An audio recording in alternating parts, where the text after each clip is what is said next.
It couldn't happen to a nicer guy. They have him show up like at the voting thing, right? That might have been the other guy.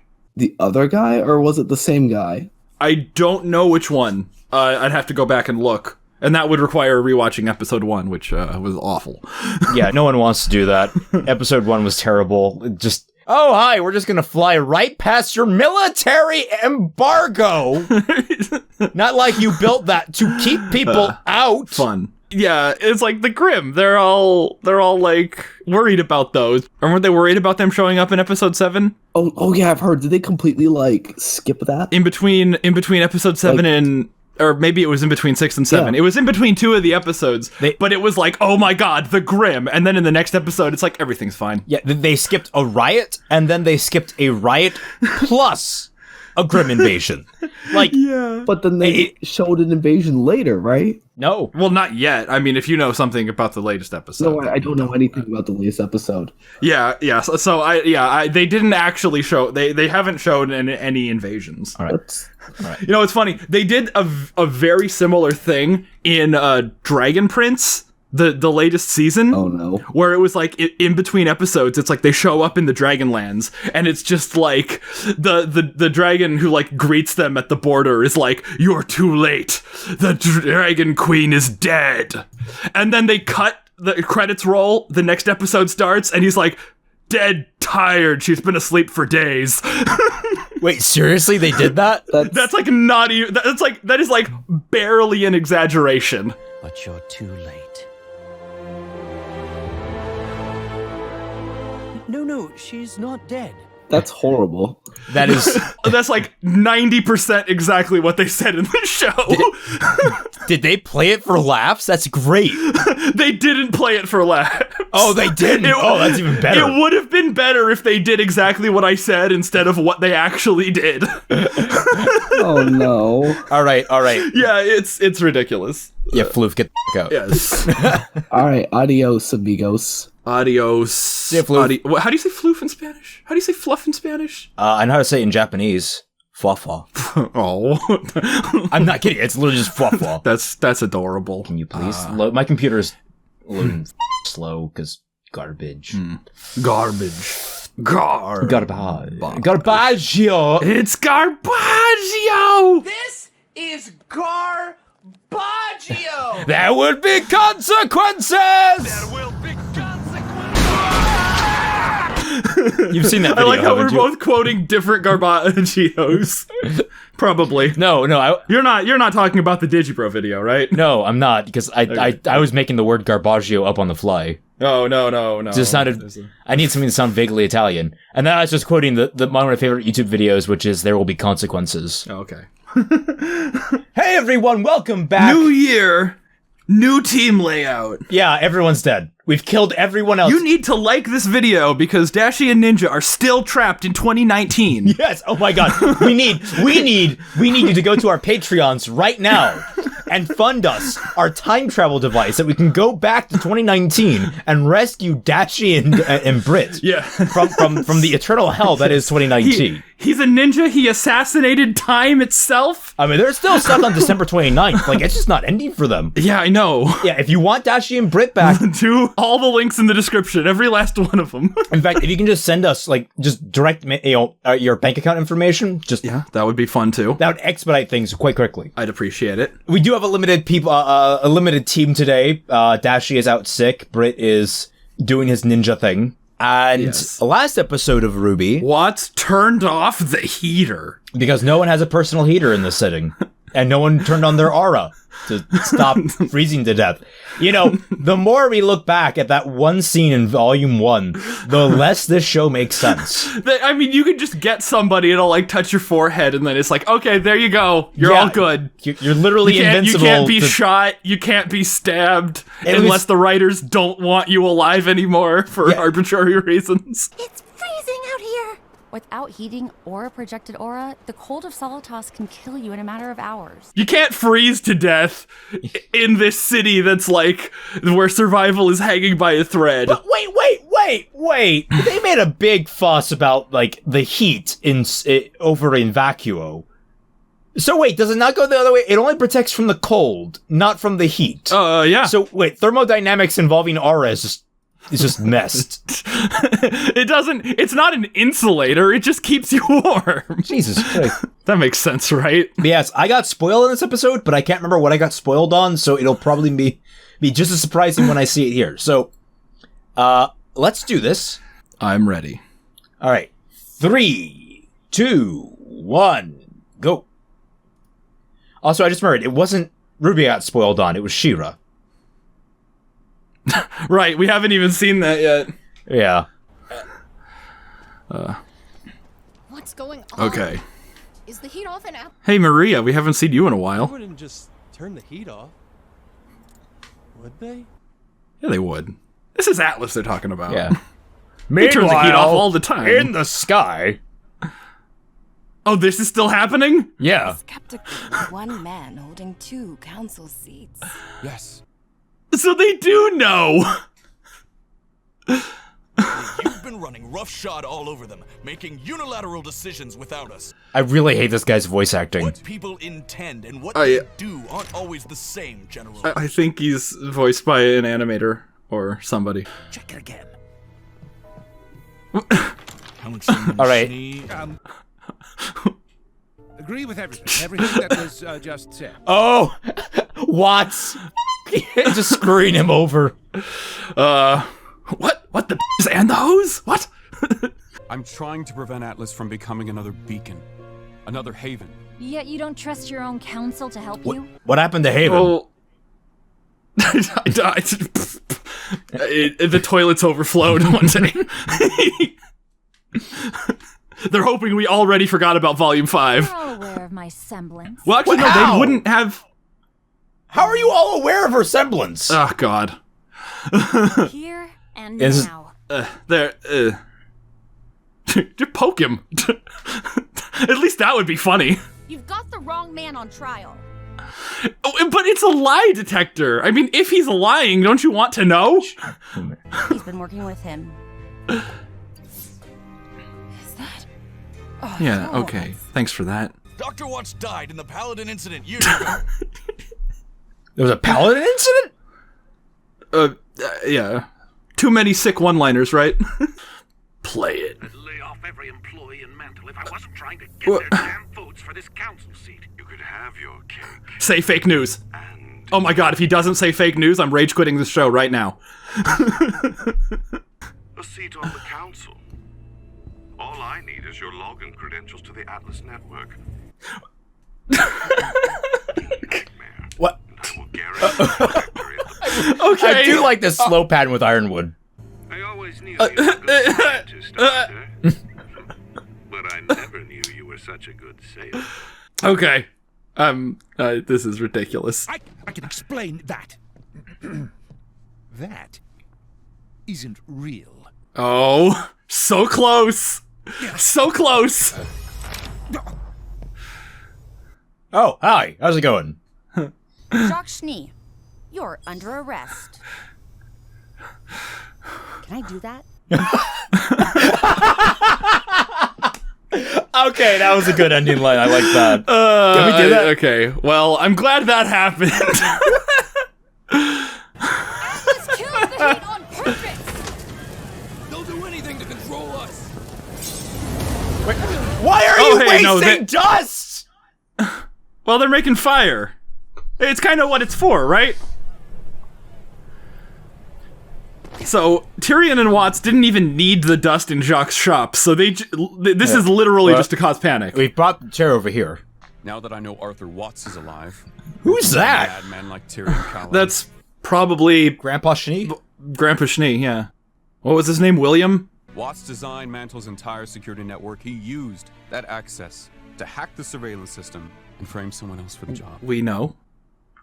Everyone here knows. Why are you repeating it? Your newly Fantastic. granted clearance gave him a backdoor into Atlas's secure network.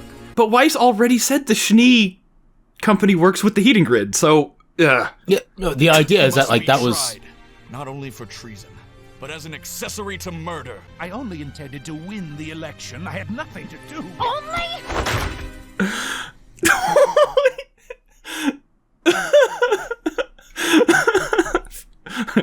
Defenestrate him! Do it now! Oh wait, are they on the ground floor? That wouldn't help. Wait, what? What do you mean they... Does he have a tiny phone, like a flip phone? Is he like one of those people who never upgraded? Your mouth. And get the heating grid up and running again. You literally just told me to keep talking. People are going to die. Because they don't have aura. Because we're idiots. Quick, get somebody to walk around, touch their foreheads, and unlock all their auras. RWBY can do that super fast. RWBY and Hair, get them to do it. Yeah. The secret is safe. For now.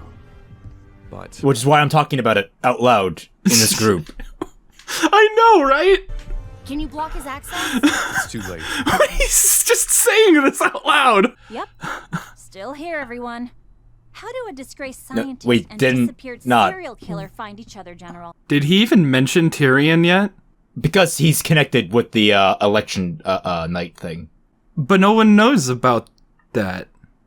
They kept that secret. Wasn't that like the point of that scene? No, they connected it like he was involved by hacking the security system. No. I mean, who knows about Tyrion? Who canonically should know about Tyrion? That's a good question. Yeah. We'll have to think on that. Elephants! Elephants!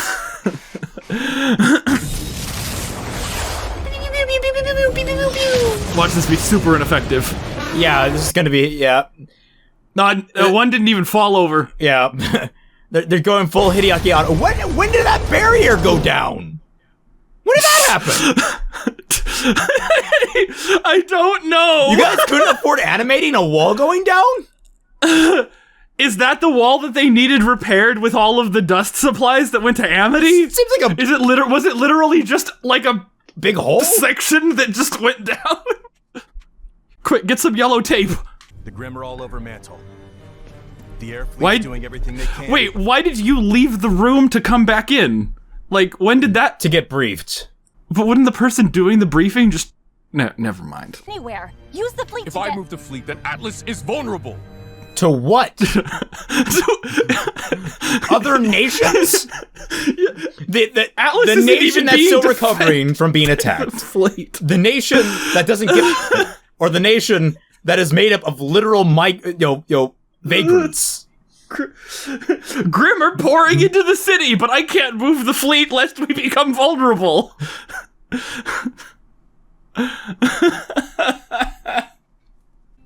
Tell the truth. You're not alone. Or just go the Salem route. Oscar, you are literally Ozpin. You tell the truth. I think you're right. Miss Hill? Why aren't Grimm attracted to that thing anymore? That's a good question. Why are you carrying that? What about Watson Tyrion? Again, who canonically is supposed to know about Tyrion? What she said. Let's make it happen, Huntsman. Oh, people were pointing out that there's a series of 4. Neo, what the f*** are you doing there? Oh, God. I was hoping you weren't. Ninja was right. I didn't mean to interrupt you. You and Ninja were right, and I'm upset now. We should tell Ironwood. Just f*** already. Stop. Make it canon so we can stop this. Make it canon so it can suck just like Bumblebee. I'll tell you. I'm the one who chose to keep it from him Going in the with first all the place. worst ships. But they're pointing out that there's 4. There's sets of 4 everywhere, except the Aesops are 5, and so basically it's just. Well, there aren't really sets of 4 everywhere. They say that a lot more often than it's true. Like, a lot of the characters are in groups of 3. There's the Aesops that are 5. I need to stress to our new huntsmen and huntresses, we are prioritizing citizen safety over Like, bad guys are killing usually in odd-numbered teams. Which I guess is what you were getting at. Jean is just there sleeping on his sword. Call! We're sorry we kept it from you too. We didn't know who to trust. Wait, but RWBY? RWBY was supposed to... Oscar, what the f***? Need to unite... Why aren't they telling him that he needs to unite humanity, which is what he was already trying to do? All we can do for the moment is what we can to save Mantle. That's what's in front of us. Maybe this is going to be the push to go full totalitarian in that regards. Unite humanity under an iron fist. Make sense? Fun. I mean, yeah, but like, he's saying, oh, she can't be destroyed, instead of, no, uniting Whoa. Instead of uniting humanity is the solution to this problem. Like, I don't know why they're just letting that letting the God-given solution slide as though it's meaningless, as opposed to like, oh, her physical body is like hard. Call!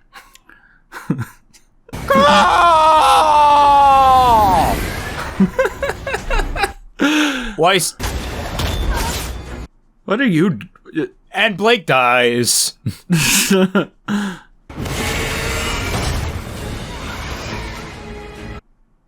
Ha. Good luck. Whack. Why did she do that? Why did she do that? Unnecessary! Unnecessary! Is this gonna crash in the city? I mean, it's not like they can control it. They don't have any more wings. Oh, is he going evil? Is he going evil? I don't know. Or is your name and badge number? Oh my god, is it gonna be Whitley x Neo? Is that the new ship? One person who doesn't talk and one person who should shut the f*** up. What were you doing there, Neo? Wait, did she find the maiden? I mean, how could she? You're back early. Oh no. Tell me you found what we've been looking for. Sindar.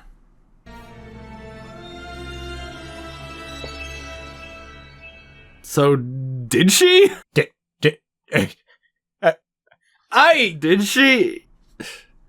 I mean, why would she be at the Schnee Manor if she found the maiden? That's not where the maiden was. What's happening? This episode was a bunch of really underwhelming reveals. This entire episode was just, oh, we have this whole big, conspiracy plot with Jacques. Let's just reveal everything on the table right now immediately and have him arrested. Wait, you're not even gonna have him do anything as a council member? Like, at all? It's good that happened. Like, they had the video recordings. I mean, the uber convenient video recordings. Oh, I set up a camera in this room. Oh, good.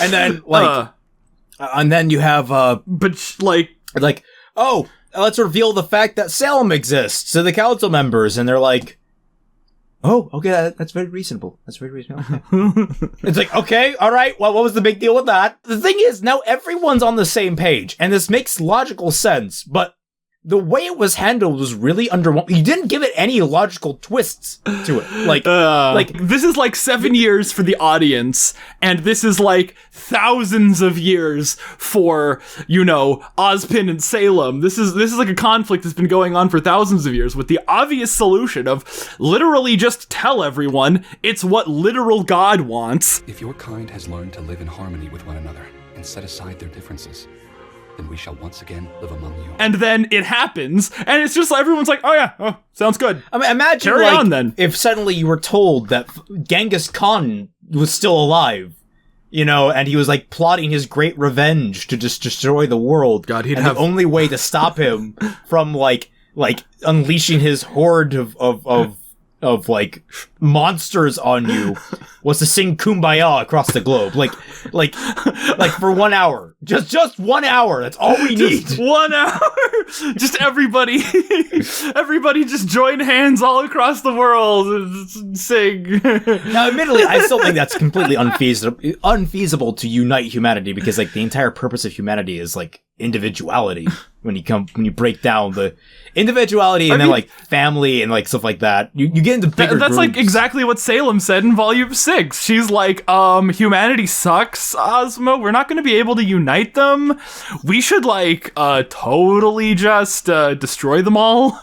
Why spend our lives trying to redeem these humans when we can replace them with what they could never be? Well, we'll just kill them all and replace them. And then Ozpin was like, no, that's what God wants, and I'm never tipping my fedora again. Like, or whatever his rationale was for not doing that. Then the people rioting in the streets, burning crap in the middle of the road, like, all right, fine, I get it, you're burning chairs, you're creating heat. Why do you waste the extremely expensive fuel? Well, supposedly expensive fuel. Why are you throwing fire crystals in a fire?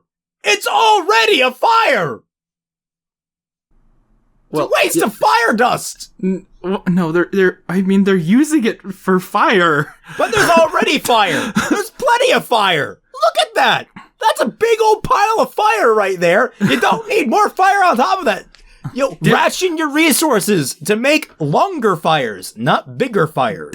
It's kind of snowing. They sort of need to combat the snow hitting I'm it. sorry if the plebeians don't unlock their auras. Yeah, there's one kid like Jimbo or whatever an Atlas name is. Even if that were an issue, like, then you could just funnel your dust through your aura, like they explained you can do back in the frickin' whatchamacallit. Like, you can literally just light yourself on fire harmlessly. I don't know. The more you dig up the lore from volume 1 through 3, like, the show just becomes completely unstable. Oh yeah, no. Nothing is canon. Nothing is canon except for the thing we're seeing right now. Yeah. Canon is like the Wheel of Fortune, like spinny wheel, where only the slot that it lands on is the canon one. It's like you have this whole wheel that is RWBY, and then it's just like only like the Bankrupt is canon when it lands on it. So even when it's like, lose a turn, it's like, well, no, that doesn't affect everything else. Oh, yeah, Bankrupt. Oh, okay, well, that doesn't matter. We didn't have any money anyway because the rest of the spins weren't canon. All right, well, I'm going to try and say some positives because I didn't have many for this episode. The elephants, they're a cool design. Like the grip designs. Adorable. I'm glad that at least all this is like logical. It's just boring. Well, it's okay. Half of it's logical, half of it's not. Most of it's boring. Robin just walks up like, you're all aware of my semblance. It's like, God damn it. Ooh, like, and then they don't even go through with it. I got in so many fights about that last week. Or maybe it was 2 weeks ago, I don't remember, but it was like, everybody's like, of course they know her semblance. She was a graduated huntsman. And I'm like, that doesn't mean anything. Jean graduated without anyone knowing what his aura was. And then they all, like, decided that didn't count. And I'm like, all right, fine, I suppose. But now it's like, oh no, everybody in his room knows. So it doesn't make sense that Clover didn't tell Blake and Yang what her semblance was. Yeah, Blake and Yang didn't know her semblance. Because Clover didn't tell her. Why wouldn't they tell them about her semblance? Because she's an active threat to what they are actively doing. Yeah, they might literally run into her on the mission. Wouldn't knowing her semblance be important? Yeah. By the way, don't touch her hand. It's like, don't touch anybody on that team's hand. I mean, you don't want to touch Sheep Girl's hand because she'll like suck you into a vortex. Yeah, you don't want to touch, Robin's hand because it still smells like Sheep Girl. Hey, that's a cute ship, but I mean, I'm just saying. That scene with RWBY and Oscar was really awkward. Like they really tried to draw out that. What were they going? Were they going for like cute, flirty, or were they going just for general awkward? I don't want to breach an uncomfortable subject. Because I can't tell. The line is pretty blurred. This is RWBY. That was what they think actual flirting looks like. But then why did they have Oscar go and tell Ironwood without RWBY, even though RWBY volunteered to do it? Well, she had to go to the mission. Yeah, but RWBY was like, I'll tell Ironwood, and Oscar's like, no, I have something else to do. I'll just leave a little bit. And then. Like, he does, I get it. Like, it's actually more of a character motivation than anything else. I get that Oscar's taking the initiative, and it's like the first thing in this show where he's actually taken initiative on something. Actually, this might be the first thing he's actually done all volume. Is this the first thing Oscar's done all volume? Is this the first thing Oscar's ever done? Telling Ironwood what was up? Also, what the hell was Weiss doing inside of the dropship? She was concentrating the entire time, but what was she concentrating on? She had to pee. She's like, I should have gone to the bathroom before we left. It looks like she's trying to summon something to fight the thing outside, like the queen bee or whatever. And was she using like gravity dust to hold the ship in? Wait, was that before the wing got bitten? Yeah, that was before the wing got bitten. I don't know what she actually did have to pee. I have no idea what she was doing, and Ruby just flies off because Ruby can just fly now. You just confirmed that. I mean, Ruby's always been able to fly. And you're right. Who knew about Tyrion? Let's go over this. Who knew that Tyrion was suspected of being involved? Now that I know Arthur Watts is alive, working with a madman like Tyrion Callows. Did they say that Tyrion was a suspect? Are the transcripts of these episodes up on the wiki yet? That's a good question. That would be easier than trying to... Oh, God, it's done alphabetically. What was that episode's name? We're cordially invited. Cordially invited transcript. Wait, they're listed alphabetically? There is no Tyrion in this sheet. Wow. So that I need to know. I also need to know when good. This episode's a cluster. Yeah, I need to know when Good Luck Boy left the room. They're back. Like, people just come in and out of this room with reckless abandon. Like, they were like, oh, Winter leave, and then Winter leaves, and then Penny leaves for no reason, and then Clover leaves off screen, and then comes back with vital information. And I have a more important question than anything else. How was the Crab Rangoon? We need to know! Did they enjoy the Crab Rangoon? Did they even get dinner? Are those racist bastards eating lobsters? I would be so impressed if they actually like had that and they was like, they go walk by the buffet and Nora's picking up and then she sees the lobster and she's like, gross, and like punches it. And you'd be like, yep, this was an Eddie episode. Actually, was this an Eddie episode? I think it said Eddie and directed by Casey wrote it. It was both their episode, and yeah, I've complimented you guys in the past at certain times, and I've criticized you guys in the past. This was bad. This should have been like 2 or 3 different episodes over the span of a couple of days or something.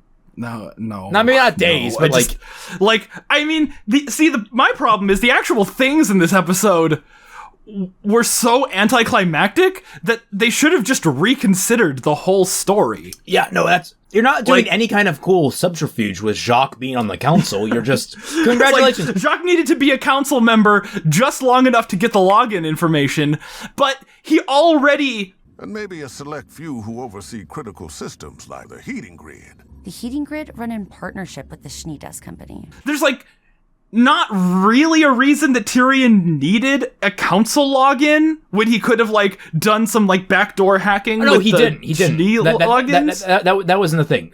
The deal that he made with Watts actually makes some kind of sense. Basically, Watts is like, look, I'll get you elected, and if you get elected, you give me the codes. They're kind of implying there was quid pro quo. Yes. See, they're kind of implying that Watts managed to lock the other council members out of their logins, you probably using Jacques' official login to get into the system and then change everyone's password or something so that they couldn't turn it back on from their logins. That makes a certain amount of sense. Because he doesn't want anybody to just pop in and turn the turn the thing back on. I found the light switch. I flipped it back on. It was just right there. Can people go around manually turning on the heaters? I don't think so, because if there's a way to manually turn them on, wouldn't they also be a way to manually turn them off? And that would be an equally. Well, what I mean is what's it when you start a car without keys? Jump starting?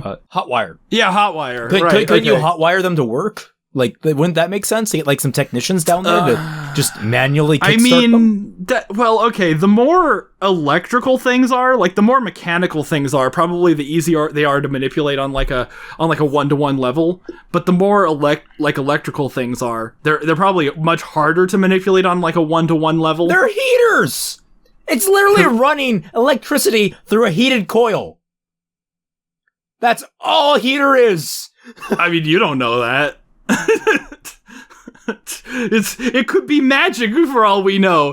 There could be a little guy with a fire semblance going in every one of them. You know, the gnome union, they were really pissed about that decision, you know. Oh god, this episode was just like, I don't know how to say it other than it's just bad. Yeah. Just everything they said in this episode is just like so like it makes every other episode this volume worse. And we got a cutaway to Tyrion and Watts just kind of chilling in an alley. Okay, what's the deal with that? What? Okay, they're there. They are in Mantle. We know this. I know they shouldn't be there, right? Yeah, no, I don't know where they should be. What's their plan? Like, is their plan just to create more chaos? Because you guys have been doing a good job of that, but you're not really buying into any of it. Especially now that your entire plan has just been outed. The only thing we don't know right now is your endgame. I mean, the plan kind of got outed by virtue of them doing the plan too. Yeah, that's what I've been saying. It's a terrible plan. And like, what end game does it serve? What am I supposed to say, Jesus? Well, not Avengers Endgame. It doesn't serve Avengers Endgame. We need to go back in time. We need to go back to 2019 to save Dashie and Brit. Donate to our Patreons now. Like the video. Go to our Patreons. Yeah, this I like. This isn't bad like the other episodes in RWBY are bad, you know? Like the other episodes in RWBY are like, what the f*** is going on? And this episode was like, I know what's happening. It's just, you guys are writers. Like, supposedly. Like, I mean, Kiersey is published. How does she write something this boring? Yeah, your job is to write something interesting, and like, here you have completely undercut any kind of intrigue you just built. But like, the thing is, you undercut it logically. That shouldn't happen. It's just, oh yeah, no, everybody just listens to the plan. You know what this is? This is us literally getting what we asked for, which is literally just characters acting logically. And this is what happens in RWBY when characters act logically. The show falls apart and stops being interesting. Because the ideas themselves aren't good ideas. Well, no, I say the ideas themselves separately, like divergent of everything else in the show, like all the other ideas. No. You take them individually, they're good ideas, but when you throw them all together the way you have, they don't mesh. They all just destroy each other. Okay, if you go back far enough, the ideas are good. Yes. Superpowers, monsters that eat sadness. Like, I don't know. I feel like you could do something with gods and immortal weirdos in a love spat, you know, like, I feel like those ideas are good, but the more stuff that the more stuff they piled on was all bad, you know? It's high school. It's like, you know, it's like love triangles. Is love good or bad? Like, are we supposed to be like, oh, hey, Bumblebee, the power of love, but we're not supposed to be like, oh, Salem and Ozpin, the power of love. Their structure to this was totally, when you have, they did the world ending stuff way too soon. Like, RWBY was perfectly poised to like be like a 3-year or like a 3-year at school type of setup where like the characters go through 3 years of school, and like all the mysterious big background stuff was happening in the shadows and the characters weren't really aware of it, but they had more grounded, realistic and relatable threats and things going on in their daily lives while they're at the school, and maybe occasionally you get hints of bigger things going on, you know, in the greater world. I was just thinking about, how would I have fixed RWBY? Well, I wouldn't have had them leave Beacon until at least their senior year, if not maybe a little earlier than that. You know, kind of like how Harry Potter ended in year 6. They ended school at year 6. But the idea is you build up the mundanity of the setting so that you get an idea of what what mundane is like for this world. And then you start upsetting it with all the world-changing implications that you have set up. So I disagree when you said about like all the love triangles, all the high school shenanigans. I think all that could have worked. I just think they dived way too quickly into, oh yeah, there are these maidens with magic powers, and oh yeah, there's these relics that can end the world. Oh yeah, there's all this and all that. And it's like, guys, we were just having a dance last volume. What happened to that? Like, I mean, I do want to reiterate that, like, any story can be written well, right? Like, it's not like, you know... Yeah, I mean, like, Tommy Wiseau's The Room has an absolute gem of a film underlying it. But what we got was an absolute gem of a film that failed to be good. Yeah, have you seen Tangled? Dashie's not here. I can, like, just gush about this for 45 minutes. The movie or the television show? Both. I've seen the movie. Continuation. You've seen the movie? Yes. The TV show is almost like what RWBY should have been. Season 1. Oh, God, volume. Season 1, it was like daily life. And they spent, like 25 episodes just making you care about the characters, which is kind of unnecessary because you already really cared about them because the movie was really good. It did its job. Better than Frozen. Sorry. Yeah. I mean, Frozen is actually a kind of a good counterpoint to Tangled. Very different. Like, I mean, if comparing RWBY to Frozen only really works if you are like directly going for a Tangled comparison. Because Frozen did its own thing. And I think that's what a lot of the people who really didn't like Frozen didn't appreciate about it. But this isn't about Disney movies.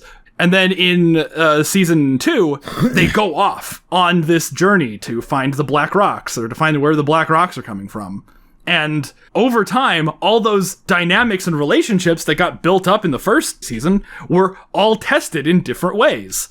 And then in season 3, it's not done yet, but it's like the fallout from all that. Because, I mean, if you listen to Miles and Carrie, especially like in the Volume 5 commentary or in the Volume 6 commentary, when they say like, oh, all of these ideas, we've had them for so long. Oh, Corsic and Fennec were like the first characters we ever wrote, or like the first Faunus we ever wrote. And they were so cool to us, but we didn't put them in. They have all of that baggage, like all of their personal experience with the characters going into it.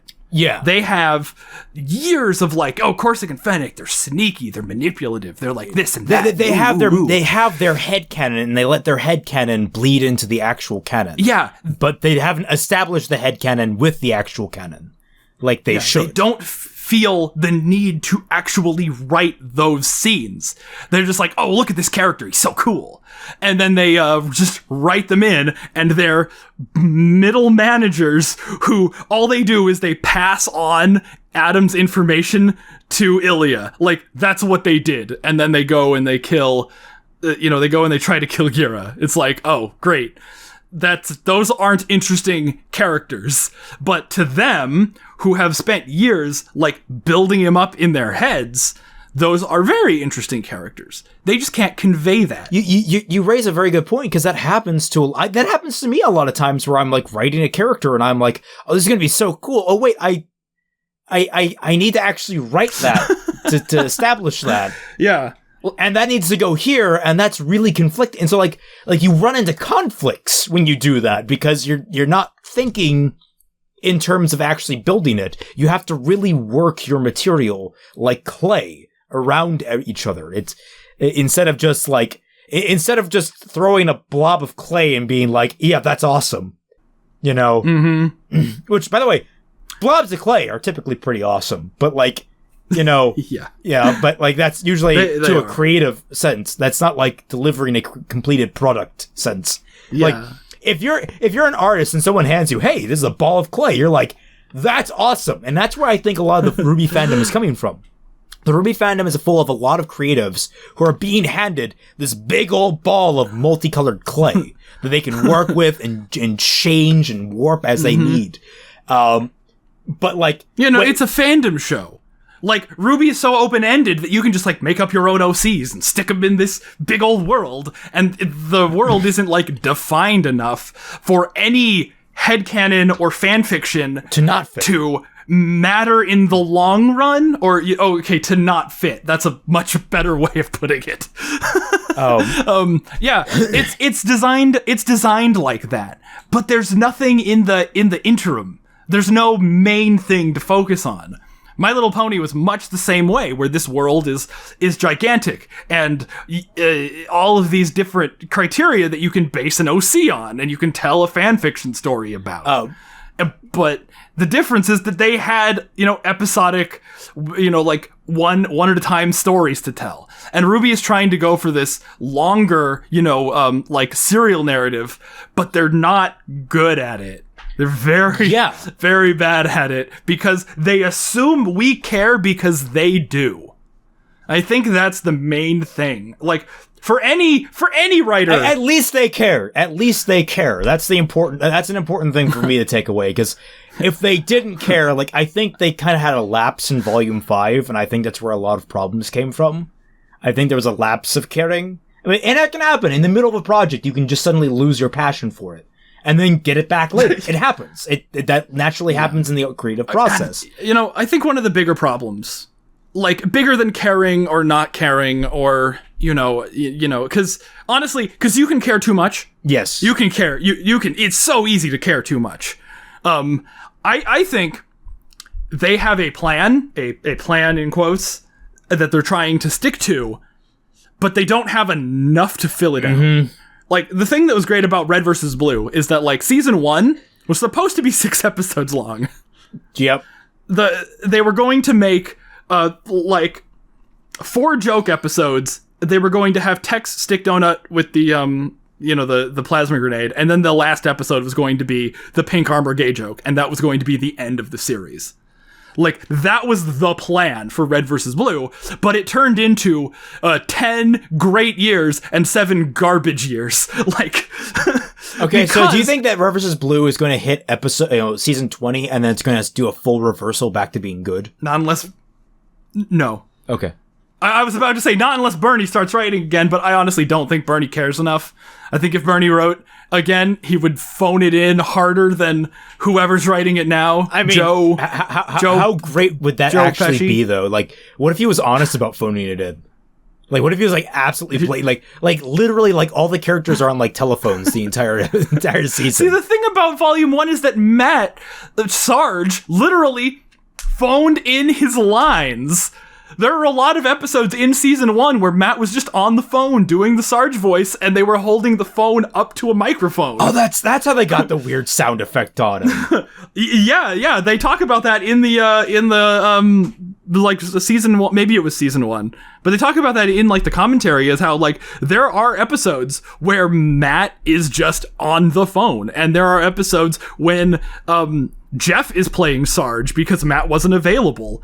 There were just so many constraints to Red vs. Blue, and it turned out amazingly for a decade. And now then it sucked. Now there's no constraints, and no one has any kind of... Yeah, there's no constraints. They're not even, like, restricted to, there's really no restriction. They have their own animation team. They have their own artists. To bring back my analogy about the clay, it's like they have one of those, like, cookie cutters, but, like, it's a big circle that the clay doesn't even fill completely. Basically, yeah. That's a good way to put it. Like, this clay analogy is coming in really handy.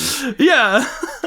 But yeah, with where was I going with this? What was our conversation? Let's rewind a bit, because I had a conversational point that I wanted to bring up. Oh, right. They care too much? Was that where we diverted? It was the adaptation, like, the why fanfiction takes off. And I rate the quality of shows, of stories, based on 2 factors. How well you can adapt them into an alternate universe setting, and how resilient they are to an alternate universe setting. Surprisingly, that seems contradictory, but you can actually have the extremes of both, and they're both typically really good. So, like, you have a setting like, say, Harry Potter, which is decently good, and is very, very rich for alternate universe exploitation. Because you can pluck any one of those characters and throw them into a new setting, and they fit right in. Then you have ones that are basically, I don't. It's hard to explain where. So you're essentially talking about whether the characters are strong enough to survive being removed from the plot, and whether the plot is strong enough to survive being removed from the characters. Yes, that's essentially. Yeah, because like we were going over it in the Discord. We were talking about Little Witch Academia, and how someone saw that there was a Cavendish candy store that you could buy like caramels from. They actually, I think it was Dandy that actually bought Cavendish caramels, and basically we got into talking about it, and we actually figured out. Yeah, there is actually potential for a really good Little Witch Academia AU where Akko is working her way up to become a great candy producer on the level of Shiny Chariot, who was sort of a Willy Wonka type figure. And Cavendish is like a very prim and proper, like very, very kind of stuffy, fancy candies type store. And like it has all these different restrictions and stuff, and Diana's the young CEO. And like how you have to have like this she's not the CEO. They're both set to be the middlemen in like a merger or like a discussion between the two companies. And so it's like you could have a really interesting bounce of the characters there and the different types of candies they produce and the different kind of like motivations behind wanting to produce candies. There's a lot there that you could do with it. At least for maybe an 8 chapter fic, a 12 chapter fic, something like that. It could be really good. And then you look at something like RWBY, where you're just sort of like, I could write a story over here or over there or over there. It's just like, it doesn't feel like any of it matters. Like it doesn't feel like there's enough constraints for any of the changes I make to matter, because it feels like a different show every volume. It doesn't feel like we need to make AUs because the show itself is an AU upon itself. Yeah. Every scene takes place in an alternate universe where the things that the characters are saying make sense. If I were to take control of RWBY right now, I would need to make a plot that basically explains why nothing makes sense in this show to try and course correct. And there's a number of ways to do it very quickly. There's like time travel, which I don't want to implement here. I said that on live stream and I misspoke because I was thinking of a different property. There are multiple properties I want to fix. I think it was Star Wars that I was kind of floating time travel as a possibility, but yeah, let's fix Star Wars with time travel. You can't fix Star Wars after reading the summary of the new movie. You can't fix it. It's dead. It's dead. But no, RWBY. The way I was going to do it was that RWBY, for some reason, and I would have to invent a plot reason why, and that's the big thing. I have to invent a motivation for it. For RWBY and a number of other characters, including villains, to go into a coma and have a shared dream to try and like figure out some kind of like archaic code that has been scattered throughout their past. And so like what we've been watching is their collective dream of like misremembered events and how they happened. And in doing that, like, and as like, you wouldn't know this from the first, like, as the seasons go on, this would be like a 3-season arc where slowly things would make even less and less sense and characters would start to notice, especially RWBY, because she's like the focal point, to the point where RWBY actually figures it out, like at the end of season 2. And the rest of season 3 is her trying to basically finish the code and escape the dream and then get back to reality. So super hot. Basically super hot. But like more anime. Anime super hot.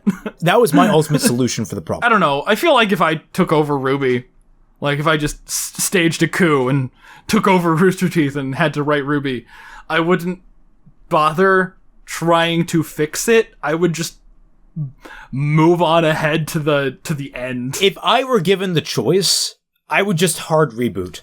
Just hard reboot. Like, just pull the friggin' brakes and just start over. Smart. Because, but if I were to say, okay, you have to continue the show, and I'm like, all right, buckle down for the long haul. We're doing this coma thing. Buckle up, fuckers. So, those are the two options I have. It's either coma or hard reboot. You gotta pick your poison. And if I'm not given the hard reboot, you're getting coma. Where's that meme where like Spider-Man wakes up in the hospital bed and it's just like, oh, I'm not Batman.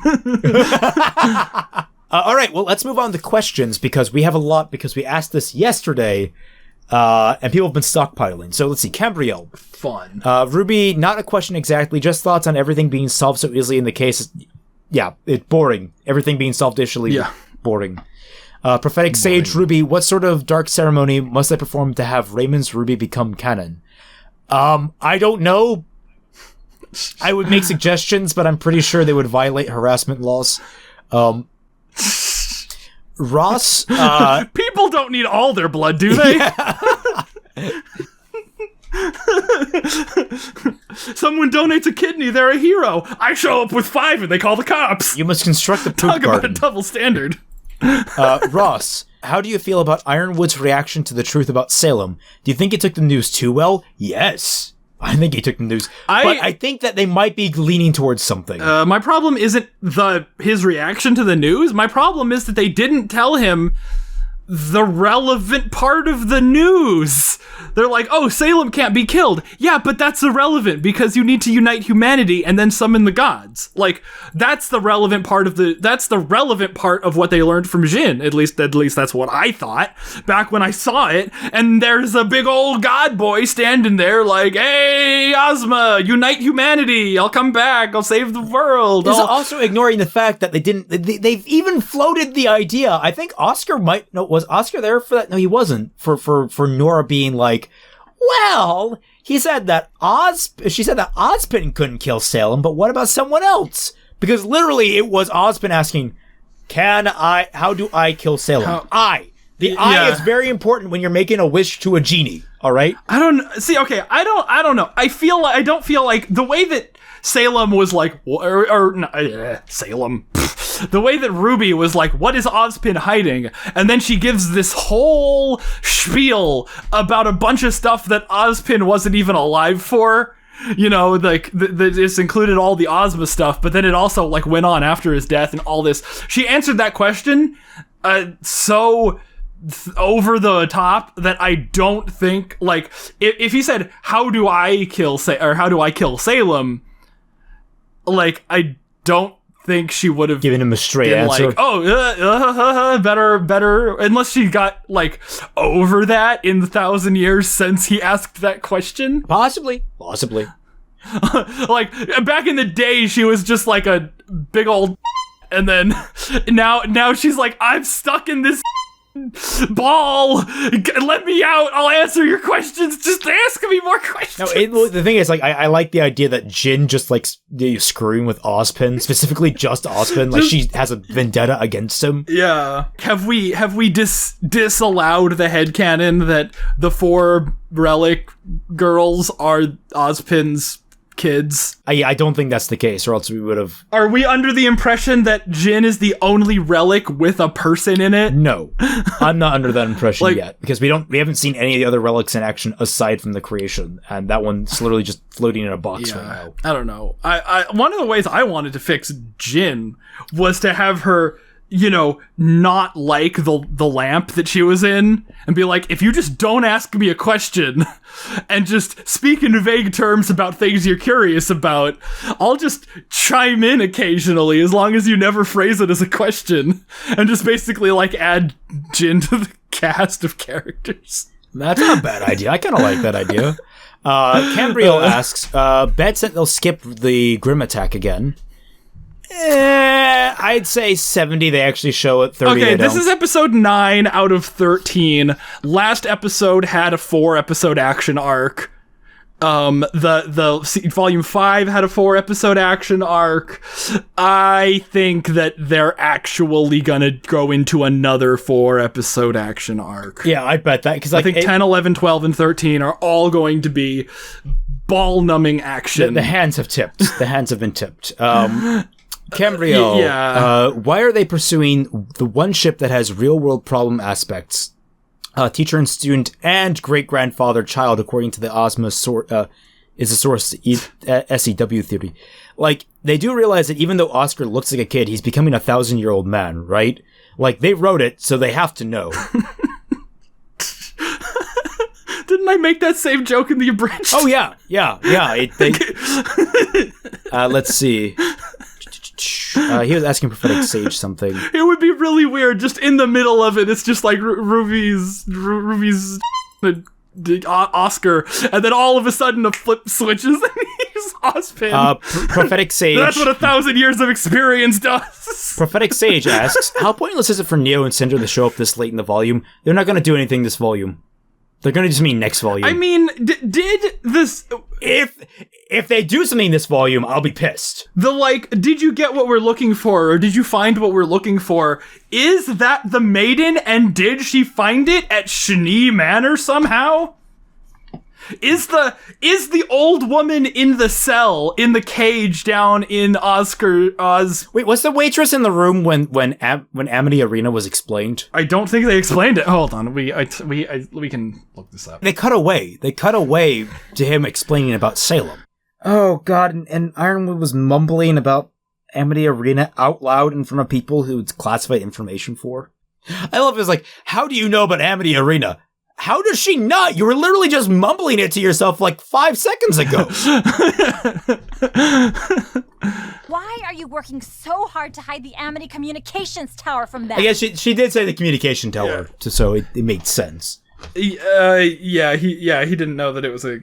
She's not supposed to know that it's a communication tower. That makes that's I'll allow it. Yeah. So here's Neo. What was she saying? God, Ninja called that. That was Ninja, right? That wasn't you. I was curious because I thought it was really weird that she bumped into a waitress that deep in the manor.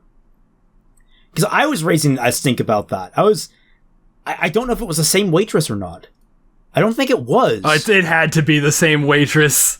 It's pretty obvious. So I wonder what she was doing back there. Was she like getting secret Schnee documents? I mean, she was bringing wine. She had wine glasses on that tray. She wasn't just there for no reason. She was just breaking in the jock's private stash.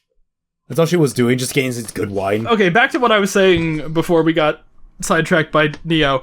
Do you think that the old woman in the cell under Atlas is a red herring, and that Weiss's mom is actually the Winter Maiden? That's an interesting theory. Because Cinder's like, did you find what we're looking for? And Neo's like, uh-huh. Or tips Fedora or whatever. Maybe that just means yes. 1 tip for yes, 2 tips for no. That's the way they communicate. Do you think if she dies, it'll go to Whitley? Because he's a little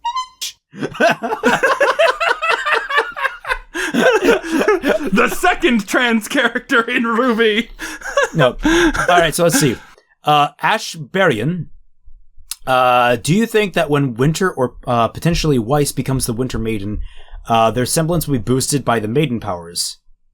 I don't know, maybe. Who gives? They seem unrelated. Yeah, Raven's power didn't seem boosted. Salem, we don't even know what Salem's semblance is glass. Cinder. Is like heating up sand, like whatever it is. Like she has the siren phase shift ability from Borderlands. She can turn a knife into goop. What? I don't think that's relevant. Corsica or Corsica. Do you think them telling Ironwood now instead of earlier helped her hurt the volume as of now? The thing that hurt it was not telling him the relevant part of the information. I'm not gonna let that go. That's the hill I'm gonna die on this volume. Master Poppers. What do you guys think Neo specifically learned while being a maid? We were just talking about that. My best guess would be the discovery of the locations of the Winter Maiden and Relic, as those pieces of information would seem the most useful for Cinder. I think the location of these two things would come up naturally in Ironwood's explanation to the council or Robin. Is that how it was written? Was it like crossed out and then explanation? Exposit ... explanation. Or do you think nice. RWBY is the more likely target? I don't know. Yeah, did she find? Does she have any contact with Salem? Did who have any? Cinder. Does Cinder have any contact with Salem? Does she know the plan? What is she doing? We don't know. I think she wants to kill RWBY. I don't think she. I think she wants to kill RWBY. I missed a chance on that in Volume 5, didn't she? RWBY was kind of unconscious for part of that fight. She was still under the impression that Salem didn't want RWBY dead for no reason. Because remember in the beginning of Volume 4 when Salem's like, Tyrion, find RWBY and bring her back to me, alive. And then he's like, oh, I wanted to kill her. Right. So, I don't know. I think she was still under the impression that Salem wanted her back alive, even though I don't know why, because the reason she even cared about RWBY was because Salem was like, she f***ed up my eye, I want to get revenge. So I like... Cinder. You keep getting those two confused. I don't care. They don't matter to me, even... Master Poppers also asks, also an estimation on the amount of in-world time that has passed since the end of Volume 6. A couple of weeks, because they actually mentioned that. About 3 weeks, I think, has passed. Maybe a little more. There were a couple of montages. Yeah. Aiden Blitz. Oh, I guess there was only one montage. Yeah. Aiden Blitz, how do you feel about the voice acting for Team RWBY throughout this volume? Same as ever. RWBY? Yeah, no do you feel change. That important discussion involving people seeking information being sidelined by events transpiring at the moment gets old too fast? Yes. And where do you see things going for Papa Schnee McGee? I think he's out of the show for the time being. But no, I think they're gonna break him out. Yeah. I think the Grimm are gonna attack his prison caravan, and he's gonna go and he's gonna hang out with Salem, and then it's gonna be like Salem Jr., and it's gonna be like, Weiss, you can't kill Salem Jr. She's your sister. Dun dun dun. Make it go full soap opera. Typing Loud asks, so far this episode has been essentially building up, at least that's how I've seen it. This episode kind of signals they're done with the build-up and setting up things, now they're getting into the payoffs. What do you expect from the payoffs? Do you think the writing quality will plummet? Yes. It already started. It has already started a sharp decline because the payoffs have not been worth it. I think if there's one thing that adding 2 new writers to this show has done, it has taught them not to try to catch a falling knife. So the writing quality slipped, and they're going to be like, they're all just going to back away from it with their hands up, like, nope, and then it's just going to hit the floor. Correct me. It also goes, correct me if I'm wrong, but Eddie and Kiersey wrote most of the episodes. What's your outlook on their writing in RWBY so far, and how does it differ from Miles and Carrie's writing? Kiersey's writing here doesn't seem as bat insane as her as in her books, going by the reviews. Why do you think that is? Well, she does have a team of writers now, so she's being kept in check. But at the same time, what really made Kiersey's books interesting, from what I can tell, was their lunacy. Like, I'm interested in reading her book surely because it sounds absolutely hilariously crazy bad. This is just dull. Yeah, this has been dull. And cringe. Like, that's like the Eddie component. Eddie has brought in a lot of cringe, and I did not expect that of a guy who you held the praises of for a little bit. He was so funny. He wrote, like, a bunch of one-liners in RWBY Season 10. Like, whenever I was, like, watching the commentary for that, and there was, like, a really funny joke, they were like, oh, yeah, that was an Eddie line. I don't know how he does it. You know, how he comes up with all these jokes. And apparently it's just he got over the... Or do you think that RWBY is not conducive to that type of humor? I don't think so, but that doesn't really make his... Because he did have one really funny one, and that was when Marrow was, like, mispronouncing Jean's name. Like... I thought that was really funny. Like, that was the best. Oh yeah, and John just kind of gave up. Yeah, that was hilarious. I think I laughed out loud at that moment. That's right. There was a funny line in this episode where Weiss was like, "Jacques Schnee, you're under arrest." Am I allowed to do that? Which I like, because like that is the question. Can hunters arrest people? I guess they can. This is like her first official act as Huntress, and she's like, wait, am I doing this right? I like that. What are the Miranda rights in That RWBY? was cute. That was funny, and it was all completely in character. That was a really well written moment in the episode of an otherwise really boring episode. Kiersey wrote what I think is the best episode this volume, which was episode 2. Eddie wrote episode 4. I don't know if I'm willing to call that the worst episode of the volume, but that was definitely bad. The thing is, like, one of the complaints I remember sticking out from her book was that she had a lot of interesting setup, but not a lot of meaningful payoff. Like, she sets up conflicts that get resolved pretty quickly and meaninglessly. And that's ringing true here. Which is RWBY. Probably the main selling point for choosing her. I've been shifting more and more away from Miles and Carrie are amateur writers to they think this is good writing. And that is the most scary aspect of this. Yeah. Okay, you know that graph? It goes from like 0 to 10 on this like parabolic scale. Yeah. Where the zeros are like amazing, like Birdemic or The Room, and then the 10s over here, you know, like Birdman or Whiplash.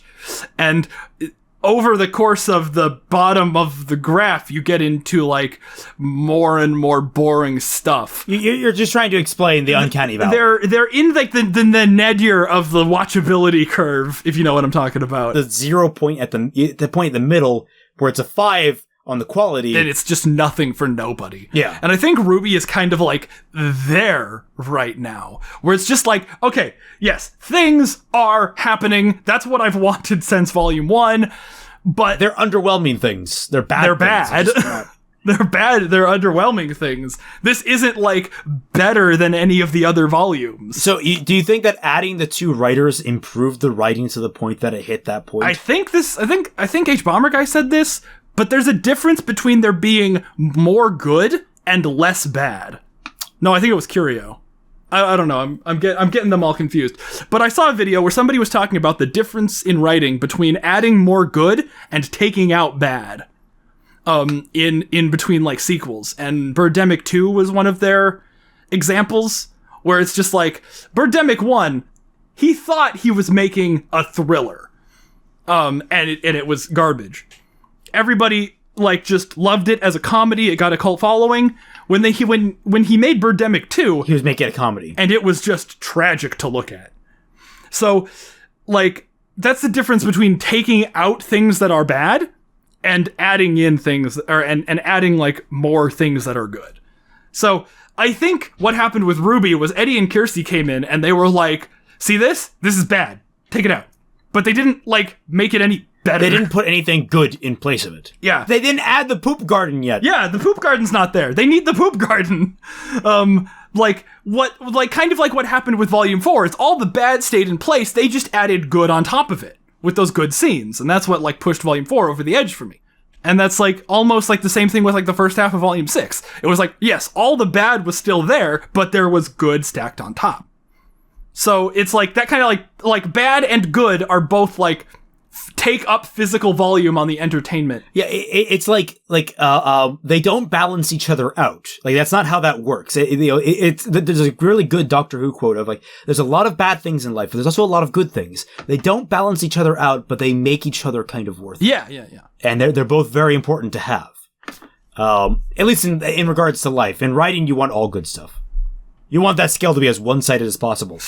I mean, actually, in writing, no matter what, you want that scale to be as one-sided as possible. If it's, like, that makes it interesting to look at. But, like, balanced scale? Boring. Don't want a balanced scale. Even though it's not supposed to be balanced, whatever. Jeffrey the Noob asks, do you think Weiss' arrest scene is a bit lackluster since the moment fulfills everything she's been working towards since the start of the series? I think everything leading up to it is underwhelming. I think the scene itself was fun. The actual scene itself, I think, was better than anything like leading up to it. Yeah, but the leading up to it was completely underwhelming. It's like that had a good payoff for like no build up. Even though there should have been build-up. Well, no, I mean, there was a lot of build-up. Like, you can't say there was no build-up. Well, wow, okay. Okay, it's like adding hot air, all right? It's like a build-up of hot air. It makes a wet farting sound when it actually escapes. Yeah, but that's at least something. For this one, it was amusing. Yeah, it was a squeaker. That's what it was. It was just this moment. Like, honestly, the last line saved it. It shouldn't have been a squeaker to begin with. It should have been something more important because this is a culmination of Weiss's arc a little bit. That would have it would have sucked if it was something more important. Because they're not good at writing stuff that isn't bad. The way it might be taken is that we're not quite done with Jacques if they spring him. which they're probably going to. Oh yeah, no, that's gonna be terrible when that happens, and it's gonna be like, oh, Weiss did a thing. Weiss is happy. Weiss is like fulfilled, and then Jacques got away. Yeah. Or no, see, he's gonna die. Like he's gonna die. They're gonna find like a Jacques body double, and then they're gonna like lay him down, but then. Like actual Jacques is going to be like abducted by Tyrion and Watts, and then Weiss is going to be like, oh, he's dead, and then like later on after everyone stopped caring, it's going to be like the reveal that Jacques is still alive. You know, the more I'm thinking about that whole Willow Schnee is the Winter Maiden thing, that is like letting way more credence to me now that I'm thinking back on the whole Vernal situation. Like, I would not put it past them to try to pull that trick a second time, because obviously we wouldn't think they would, because that's stupid. but we have evidence. They've already done it. All right. Mask Rocks the World asks, how likely do you think it is that the villains will lose again this volume? I think it's likely as the heroes have quite the upper hand at the moment. I feel like the best we'll get is another Beacon situation, and hopefully not another V5 situation. I think we'll get somewhere in between. I mean, they don't really have much of an upper hand. Well, now they know that Watts is involved. Actually, now this is the first time that everyone has learned that Watts is actually involved in the situation. And that Watts is still alive, apparently. Like, Watts doesn't know he's been outed yet. He didn't know they were being recorded, at least as far as we know. So he thinks that he's in the clear right now. He thinks that everything's going down. It's just like thanks to the coincidental, oh, I have hidden cameras thing that this all went down, which is a really stupid plot point. I think you could be way more clever with it. But with that entire thing going down, the heroes do have an upper hand because they know the villains and all that stuff. What I think is going to happen is that they're going to salvage the mantle situation, but that if it's... Like, with the whole Willow Schnee might be the maiden thing, I think it's going to be like Watts and Tyrion's plan is going to ultimately fail. But whatever Neo and Cinder have been planning off screen is going to succeed. Okay, here's the thing. In like episode 11, right? Watts and Tyrion, they're going to be walking down the hallway, the long hallway towards the Winter Maiden, and all of the cameras are going to shut down, all the robots are going to shut down, everything. They're going to just have this like strut, and then they're going to walk into the room, and then there's like nobody's going to be there, and they're like, what the f-? And then it's going to pan. The camera's going to do this like 180, like a whoosh, and it's gonna cut through the illusion, like the glass wall that Neo made, and it's gonna be like Cinder choking out the Winter Maiden and like sucking out her power with the grim bug hand. Well, then it pans again, and it shows like behind the two-way glass, and it shows everyone in Team RWBY just watching it go down. No, it's like, and then it's like behind that, there's the actual Winter Maiden who's not Willow. Like, who's just another old woman. It's just, and this other woman is just in there, like, like as a decoy with fake maiden power. Like, that would be the most interesting way to play this, but they're not going to do that. Floof asks, why didn't Jacques or Watts consider the possibility of having a camera on them at all times when Watts entered the Schnee Manor, when Watts explains his plan to Jacques about rigging the election in his favor, and not to mention the fact that Watts disabled cameras literally as he waltzed around Mantle? That's a good question. I think he knew where all the cameras in Mantle were. I think that's the difference. Yes, but like what I mean is like, why didn't he worry about cameras at Schnee Manor?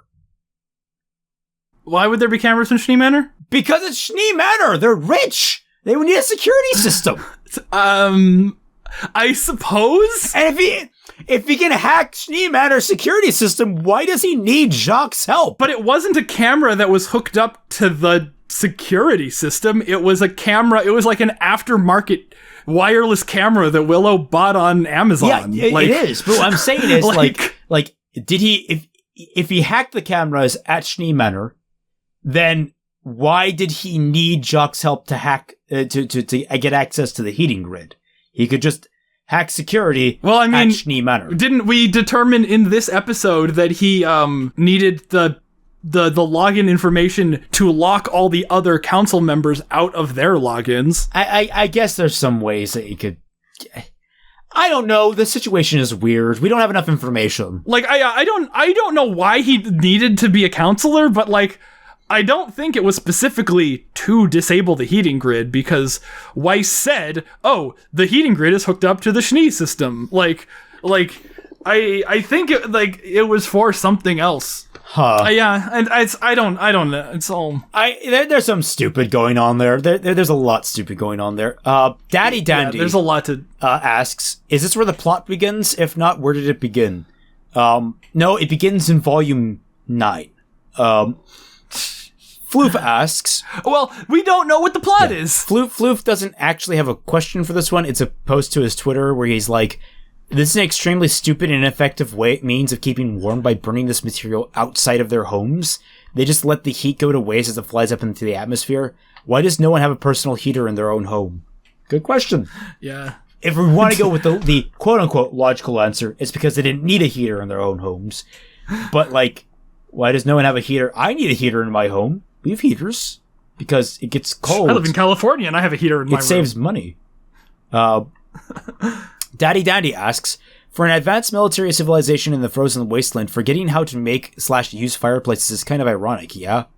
He was replying to Floof in that circumstance. And Floof just replies with Palpatines. Ironic. Beautiful, beautiful. Prophetic Sage asks, why doesn't a city that is based in a frozen part of the world not have backup systems for when the heating goes off? Like, okay, this could be explained. He hacked the system, so it's like he turned off the backups. Basically. Yeah, like, I mean, Watts is basically a magic man. He can do whatever he wants. Like, I think even in a well-written show, we would be expected to believe that. Let's see. Oh, now we got into today's questions. Yay. Fun. So Rixarts asks, do you think Jock still has more to do with the story? Yeah, he's definitely coming back. The more the fat man floated, they're going to spring him, the more I'm like, okay, yeah, that makes sense. Also, feel better, Dashie. Your prayers, your thoughts are with her. Luke Ario asks, should Ironwood have been worried about the lie detector? He's got a mechanical arm and all.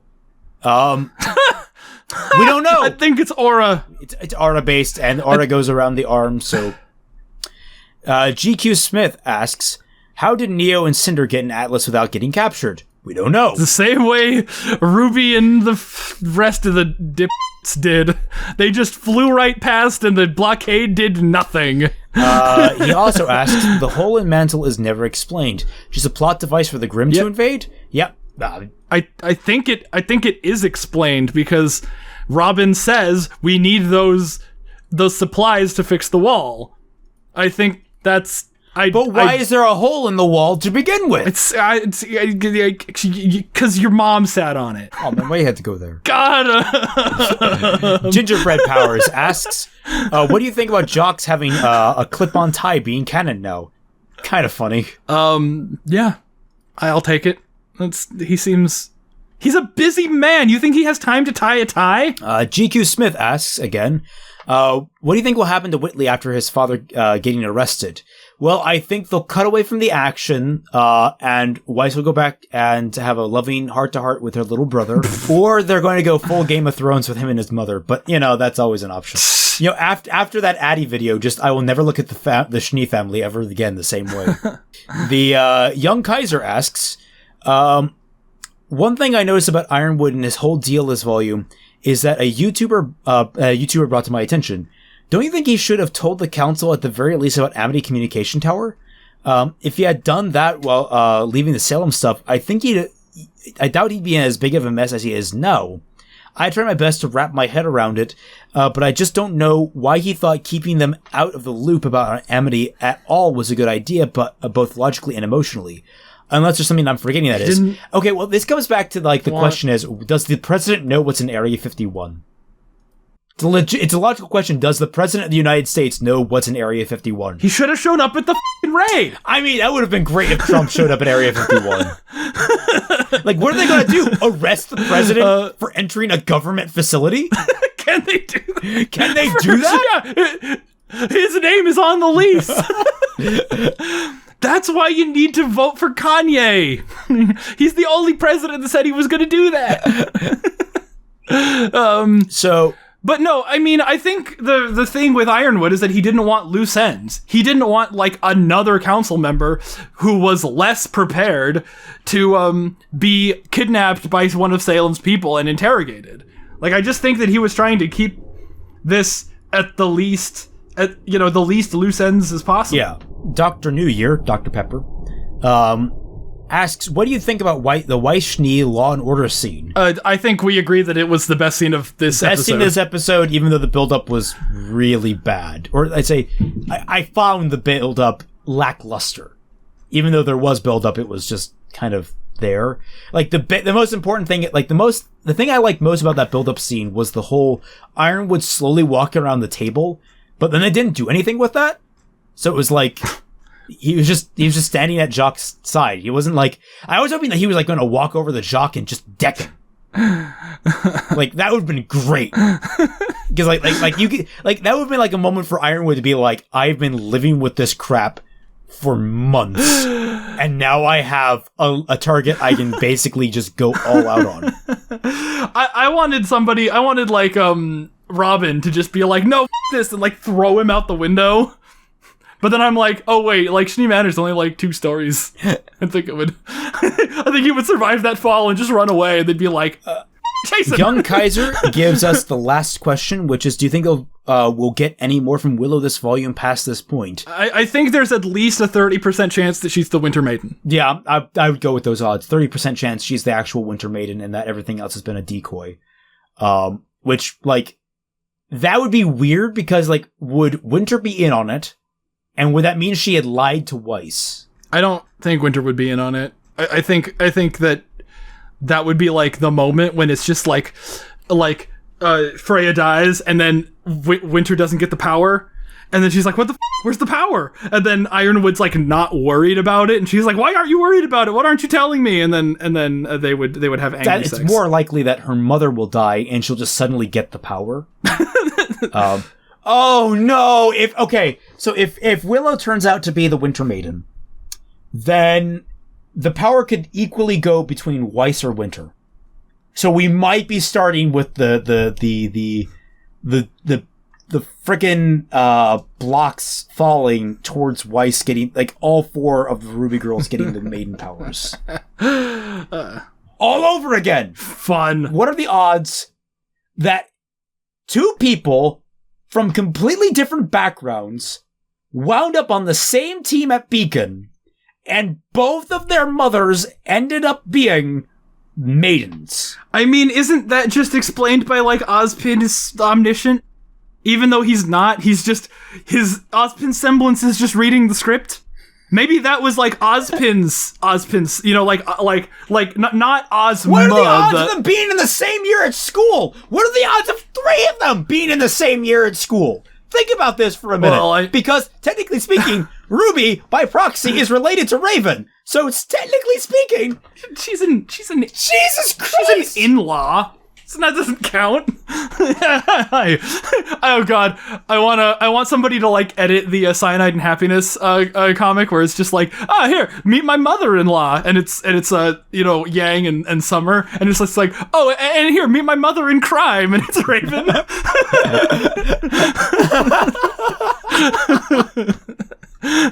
Someone edit that. That's great. But that was the last question, and an infuriating one, and just, how did anyone know about Tyrion? Aside from the RWBY girls, like, why did what's her face just pop and said, oh, that explains Tyrion? Who explained who Tyrion did the Tyrion thing? Unless they explained it off screen. In which case, why were they talking about it? Of course they explained it off screen. Thank you all so much for watching. Yes. Remember that you can support us. You can support us by subscribing to this channel, hitting that bell, going over to Celtic Phoenix Productions, where episode 10 will be and where episode 8 currently is. By subscribing there and ringing that bell, that's where you'll find all of my lovely content, where I've just released a review of Spice and Wolf. Yes. And then on top of that, you can support us at our Patreons, which are down in the description down below. You get to ask questions of us during these reactions, so be sure to join us and ask away. Follow us on Twitter, and we'll catch you all on the flip side. Yeah!